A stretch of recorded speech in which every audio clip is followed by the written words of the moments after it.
Üks suur kurja juur kaalu tõusul on näksimine.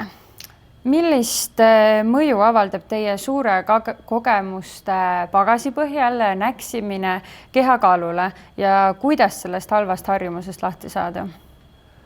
Näksimine väga halb, sellepärast, et see on emotsionaalne. Kui on joolaplaani, päevaplaani või toiduplaani, kui inimene üldse sööb üks kord päevas ja pärast jookseb ringi edasi tagasi, siis on tööl ja linnas ja võtab midagi hot dogi või fast foodi, sööb või istub arvuti tagant ja midagi sööb ja emotsionaalselt sööb pool õhtut terve päev arvuti taga. Või kui töötab öösel sama krõpsud, maestused ja midagi muud.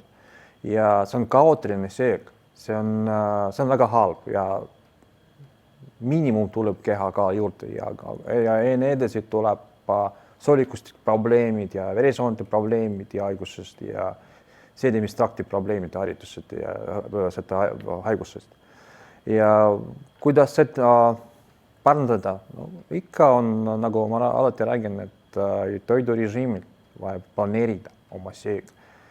Ja kõige kergemad mitte kogu aeg pliiti taga seista, aga võib oma söök teha mitmeks päevaks edasi. Ja vaja karpi panna või toidu kille sisse ja sügav külma panna. Näiteks väiksed portsjonid, liha või kala või linnuliha. Ja nüüd on mitmeks päevaks, siis läheb paremini. Ja toidurežiim ikka.